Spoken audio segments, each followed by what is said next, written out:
Good morning, sir. I am Smarani. Smarani. Smarani. Sir, we know that recently Rushi Sunak has become Prime Minister of UK, like as a super politician. But in India, such cases are not observed so far.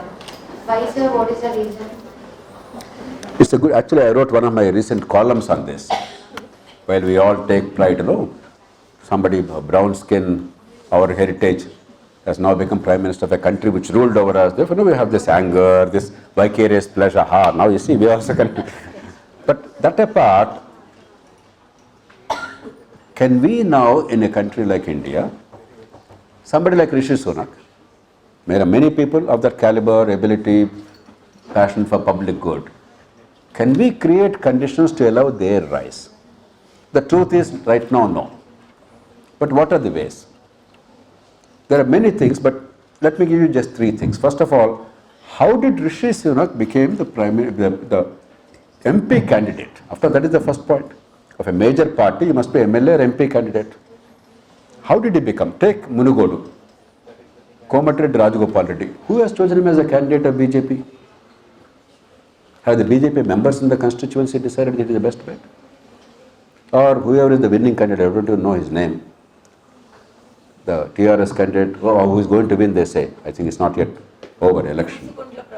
Okay, Prabhakar Reddy. Who has chosen him as a candidate? Or that lady from Congress party, who has chosen them? Whereas, there, a man called William Hague, the former leader of the Conservative Party, he retired in that seat called Richmond in Yorkshire. And the constituency members committee, elected committee of the constituency members, they sit in a hall like this. The potential candidates, bright young people who want to make a difference, come before them. They are questioned in intimate detail, their personal things, their philosophical things, their concerns, their commitments and policy perspective, and then they make a decision collectively whether I want him or her. Who is best to represent my constituency, my party and my country. So once that framework is there, somebody who is really bright and public spirited can attract the attention and become a candidate. If it's decided by Rahul Gandhi or Mallikarjuna Kharge or KCR or Narendra Modi, then who are the people who get selected? There are 64 MPs who are below 40 years of age in the country.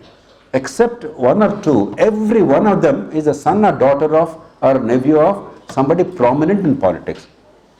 So how can talent arise? So first is, how do you create internal democratic framework whereby the brightest talent can actually rise? Second, let's hope that that is done. If you spend 400 crores for a by-election which has no consequence, whoever is elected does not change the government, does not change policy, it's only for 1 year. It is the ultimate insanity. It's the ultimate unmad. We are thinking it is normal. There's nothing more obscene, grotesque and absurd than what is happening. What is the amount Rushi Sunak spent? 8,500 pounds in his constituency to become MP. That is the ceiling, and nobody spends even 1 pence more than that in the UK. It's not necessary, it's not done. Which in rupees is about 8 lakh crore rupees.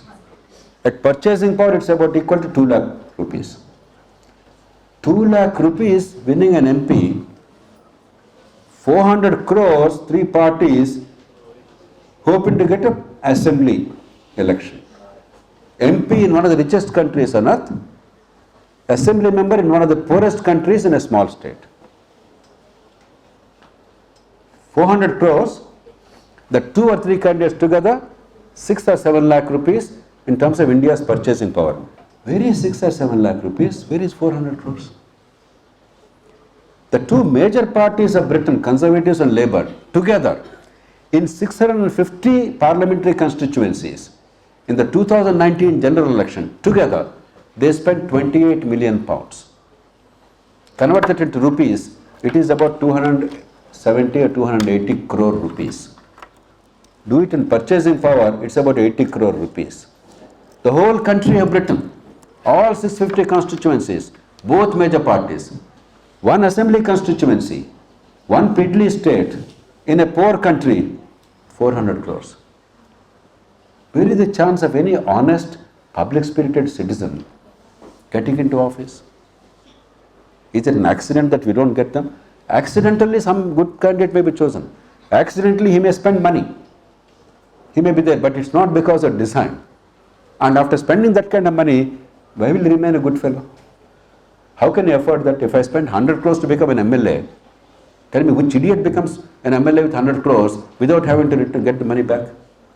How can you do it? Where is the money? That is the second one. Right? Similarly, Rushi Sunak, he became Prime Minister. How? Opportunity, luck is always there in any. So he was chosen. He made a few deft moves, not very sincere moves. He was on Brexit bandwagon. Brexit is a bad idea, but anyway, his party was in favor, therefore he clung on to that. Therefore he got support of the party. Then he was on the Boris Johnson bandwagon. When Johnson became Prime Minister because he was Brexiteer, he gave him ministerial post and made him. And because he was competent, he functioned reasonably well.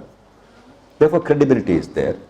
When the leadership contest was there, when Liz Truss came up with some outrageous short-term policies, he said, look, this is dangerous.